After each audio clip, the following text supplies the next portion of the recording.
Hello and welcome to my YouTube channel. Friends, आज का जो हमारा टॉपिक है वो है क्यू वैल्यू और kinematics of a nuclear reaction. Q value of a nuclear reaction को समझने से पहले हमें न्यूक्लियर रिएक्शन को समझना होगा। फ्रेंड्स, हमने यहाँ पे एक न्यूक्लियर रिएक्शन लिया है जिसमें ये है आपका पैरेंट न्यूक्लियस। इस पे हम एक इंसिडेंट करा रहे हैं न्यूट्रॉन को। इस न्यूट्रॉन के पास कुछ काइनेटिक एनर्जी है। जो पेरेंट एटम है ये आपका रेस्ट में है, इसके एटॉमिक मास ए है और इसका एटॉमिक नंबर जेड है। ये फर्दर जब रिएक्शन करके डॉटर में कन्वर्ट हो जा रहा है, डॉटर एटम में, तो इसका जो एटॉमिक नंबर चेंज होके एस जेड से जेड डैश हो जा रहा है और ए से ए डैश हो जा रहा है, मतलब कुछ चेंजेस हो जा रहे हैं। और इसके साथ एक आउटगोइंग पार्टिकल मिल रहा है जो न्यूट्रॉन, प्रोटॉन, न्यूट्रॉन हो सकता है, प्रोटॉन हो सकता है, अल्फा गामा रेज रेडिएशंस हो सकती हैं, और साथ ही साथ एनर्जी मिलता है हमें। हर एक न्यूक्लियर रिएक्शन में कुछ ना कुछ एनर्जी देखने को मिलता है, आइदर वो एक नेगेटिव हो या पॉजिटिव हो। कहने का मतलब या तो हीट मिलेगा या फिर कोल्ड हो जाएगा रिएक्शन। जनरली न्यूक्लियर रिएक्शन में हीट ही हमें देखने को मिलता है। क्यू वैल्यू मतलब हमें कुछ एनर्जी देखने को मिलती है हर एक न्यूक्लियर रिएक्शन में। हमने अपने कल के वीडियो में law of conservation of mass, conservation of energy और भी सारी क्वांटिटीज़ पढ़ा था। तो उसके बेसिस पे हमें ये पता चलता है कि जो इधर के साइड जितनी एनर्जी हमारा रिएक्टेंट का है उतनी ही एनर्जी हमारा प्रोडक्ट का अल्टीमेटली मिलने वाला है। अगर हम इधर जितना जूल हमारे पास एनर्जी होगा इधर भी उतना ही होगा। होता ये है कि इधर वाला मास एनर्जी में कन्वर्ट हो जाता है, इसलिए हमें न्यूक्लियर रिएक्शंस में एनर्जी देखने को मिलते हैं। और हमें मास जो प्रोडक्ट के सम का मास होते हैं वो कम होते हैं, जो हमारा रिएक्टेंट का टोटल मास होता है। और वही जो मास में डिफेक्ट आता है वही आपके एनर्जी में कन्वर्ट हो जाता है। तो जनरली क्यू वैल्यू को हम ऐसे डिफाइन कर सकते हैं कि change in mass in nuclear reaction, मतलब जो जितना हमारा रिएक्टेंट का टोटल मास है और जितना प्रोडक्ट का टोटल मास है, अगर उसमें कमी आ जाती है, मतलब जितने की कमी आती है उसी को हम क्या बोलते हैं, क्यू वैल्यू बोलते हैं। आइए हम इसे अब डिटेल में समझते हैं। फ्रेंड्स, अगर आपके एग्जाम में एक क्वेश्चन आता है तो आप ऐसे लिखेंगे, Q value of reaction is the energy which is difference of total energy of reactant and total energy of product। उसके बाद से आप फिर यहाँ से स्टार्ट करेंगे। कंसिडर रिएक्शन, हमने एक रिएक्शन को कंसिडर करा है जिसमें X को इंसिडेंट पार्टिकल माना है और P से पेरेंट एटम को या फिर न्यूक्लियस को रिप्रेजेंट किया है, जिसका atomic number atomic number Z है और एटॉमिक मास A है। ये फर्दर रिएक्शन करके कन्वर्ट हो जा रहा है डी में, यानी डॉटर हो गया। जेड डैश इसका एटॉमिक नंबर, ए जेड इसका atomic mass, Y outgoing particle को रिप्रेजेंट कर रहा है, क्यू यहाँ पे एनर्जी या फिर क्यू वैल्यू को रिप्रेजेंट कर रहा है। आगे हम क्यू वैल्यू के लिए एक्सप्रेशन डेराइव करेंगे, क्या होता है, कैसे होता है, और अच्छे से समझेंगे। तो हम मान लेते हैं कि एक बार और देख लीजिए आप फ्रेंड्स, यहाँ पे जो हमारा रिएक्टेंट है इसकी यहाँ से यहाँ तक के कुछ एनर्जी थी, काइनेटिक एनर्जी और मास एनर्जी, यानी mc² दोनों मिलाकर, दोनों का सम यहाँ से यहाँ तक कुछ था। फिर ये रिएक्शन करके कन्वर्ट हो गया डॉटर में और आउटगोइंग पार्टिकल में। तो ये वाला एनर्जी ज़्यादा है और ये वाली एनर्जी कम है, तो इसमें से इसको डिफरेंस करेंगे तो हमें ये वाली वैल्यू मिलेगी क्यू वैल्यू। और इसी को हम, ये मतलब एनर्जी के रूप में हमारे इमिट होती है एनर्जी, और इसी को हम क्यू वैल्यू कहते हैं, जिसको हम आगे देखने वाले हैं। तो इसके लिए एक्सप्रेशन डिराइव करने के लिए हमें मानना पड़ेगा कि E1 क्या है। E1 मान लेते हैं कि काइनेटिक एनर्जी है आपका इंसिडेंट पार्टिकल का, डी मान लेते हैं कि काइनेटिक एनर्जी है डॉटर का, और वाई जो ई आउटगोइंग, हमने आउटगोइंग यहाँ पे लिखा है वाई को, ये काइनेटिक एनर्जी है वाई का, ई ओ से हमने रिप्रेजेंट किया है, जनरली ओ है। Be the kinetic energy possessed by them parent nucleus. अच्छा देखिए, यहाँ पे पेरेंट न्यूक्लियस जो है यहाँ पे रेस्ट में है, इसलिए इसकी काइनेटिक एनर्जी 0 है, क्योंकि हाफ mv² इसकी काइनेटिक एनर्जी होती है और यहाँ पे v 0 है, तो इसकी काइनेटिक एनर्जी 0 है। तो हेंस हम q वैल्यू को कैसे रिप्रेजेंट करते हैं कि q value is equal to होता है ED plus EO minus EI, जो यहाँ पे energy of kinetic energy of daughter plus kinetic energy of outgoing minus kinetic energy of EI। Friends, यहाँ पे काइनेटिक एनर्जी के टर्म में है क्यू। आज आगे आप रिलेशन में देखेंगे कैसे मास के टर्म में कन्वर्ट हो जाएगा। बहुत ही इंटरेस्टिंग डेरिवेशन है इसके, इंटरेस्टिंग रिलेशन है फ्रेंड्स, कि हमने सिर्फ काइनेटिक एनर्जी से हमने मास के फॉर्म में इसे डेराइव कर लिया है। यहाँ पे थोड़ा सा देखने में ये लग रहा है कि मास, हमने बोला कि total mass energy and kinetic energy के जितना डिफरेंस आएगा वो होता है, लेकिन इसमें तो मास वाला टर्म है ही नहीं है। लेकिन हम लास्ट में देखेंगे कि इसी क्यू में हम कैसे मास वाले टर्म को ऐड कर लेंगे।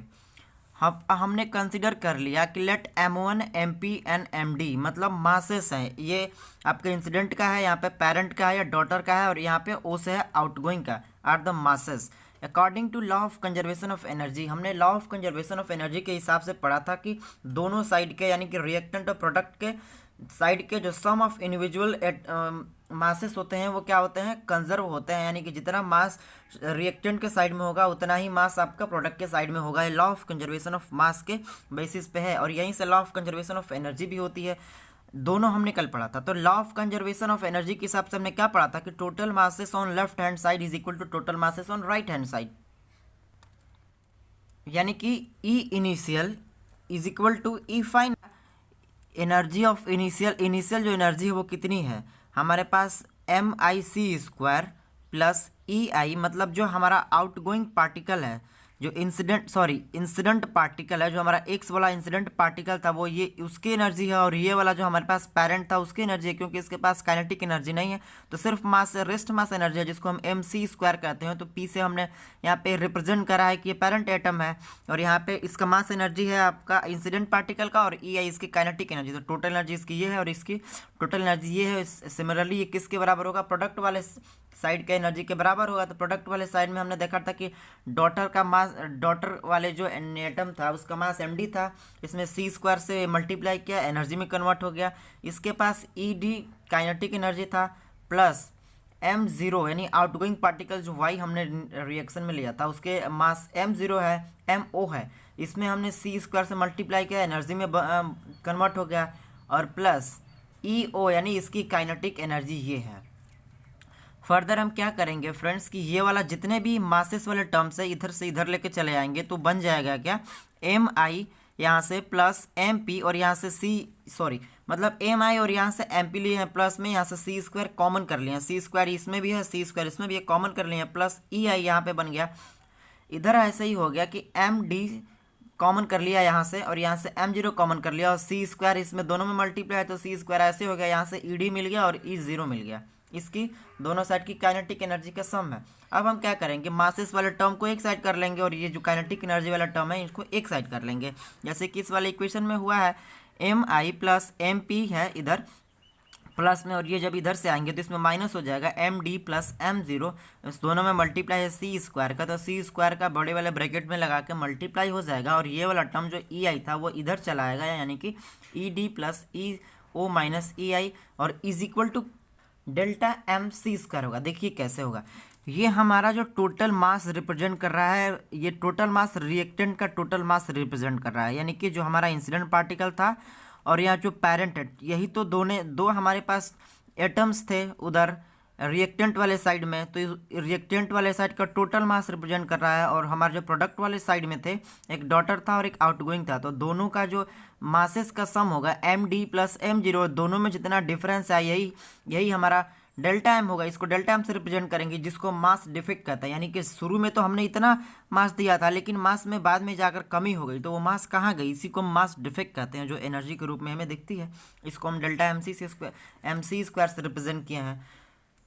और हमने शुरू में जो Q इज इक्वल टू लिया था ED plus E0 minus EI, जिसको हमने कहा था कि आप लास्ट में देखेंगे कैसे M के टर्म में आ जाएगा, यही तो जनरली था जिसको हमने Q से रिप्रेजेंट किया था। तो Q इज इक्वल टू क्या हो जाएगा, डेल्टा MC², मतलब ये Q के बराबर है, तो अगर ये Q के बराबर है तो ये भी Q के बराबर होगा, यानी delta MC² is equal to Q। इसी को हम कहते हैं मतलब Q वैल्यू, यानी Q value is equal to क्या होता है, mass defect multiplied by C²। बहुत ऑब्वियस सी चीज़ है, आसानी से कोई भी व्यक्ति समझ सकता है कि जो मास में डिफेक्ट आएगा और इसमें C² से मल्टीप्लाई होगा, वही हमें एनर्जी के रूप में न्यूक्लियर रिएक्शन में जो हमें एनर्जी के रूप में दिखता है वही दिखता है, जिसको हम Q से रिप्रेजेंट करते हैं, यानी हमारी यही Q वैल्यू होती है, जिसे हम काइनेमेटिक्स के नाम से भी जानते हैं कि दिस इज काइनेमेटिक्स और Q value of reaction, nuclear reaction.